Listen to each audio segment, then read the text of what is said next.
जिस रघुवंश को आप पूज रहे हैं, जिस राम कथा को आप जान रहे हैं, वो राम कथा शायद वैसी न होती अगर उस दिन कौशल्या सासू के रूप में बैकफुट पे नहीं होती। तो सीनियर लोगों को भी समझना पड़ेगा। उस दिन कौशल्या जिद पे थी कि सीता तू यहीं रहेगी, तो वनवास नहीं जाएगी। अब देखिए एक त्रिकोण रामचरितमानस में एक ट्रायंगल है, इधर सासू बैठी, इधर बहू, इधर बेटा। सासू जी ने कहा कि ये तो जा रहा है वन 14 साल, तू यहीं रह सीता। सीता जी थोड़ी देर पहले पति को कह चुकी थी मैं आपके साथ चलूंगी, मैं यहां नहीं रहूंगी। पति ने सीता से कहा था तू यहां रहे, माता पिता की सेवा कर। अब आप ये ट्रायंगल सब घर में होता है, सब घरों में। बेटे के सामने तो इतनी बड़ी प्रॉब्लम, बेटे को लगता है कि किसकी सुनूं, घरवाली की सुनो तो मां बोलेगी हमने 24 साल का किया, किसी काम का ही नहीं रहा, फेरे लगे और गया काम से।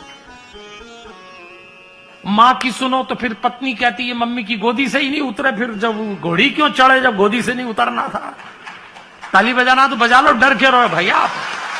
हाँ, आपकी तो बात कर ही नहीं रहा हूं मैं, यहां तो जितने चेहरे हैं हा क्या है, आपने तो ये प्रॉब्लम ही फेस नहीं करी।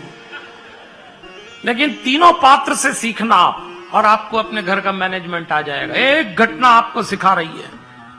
राम चुप हो गए।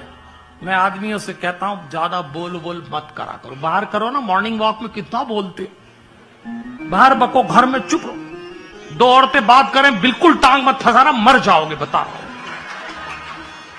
बिल्कुल अरे वो उचकाएंगी भी औरतें, बोलो बोलो करो, हमारी तो जुबान ही चली गई। राम जी से सीखो, राम जी चुपचाप बैठ गए, कभी यही दोनों निपटेंगी।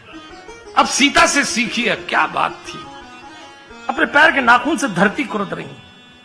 सीता ने बिल्कुल ये नहीं बोला कि आप जो बोल रहे नहीं मानूंगी, नहीं मानूंगी, ऐसा नहीं बोला, लेकिन एक पंक्ति बोली और ये कहा कि मां मैंने सुना है पिय वियोग सम दुख जग नाही। एक सुहागन स्त्री के लिए पति के विरह से बड़ा कोई दुख नहीं है। और चुप हो गई।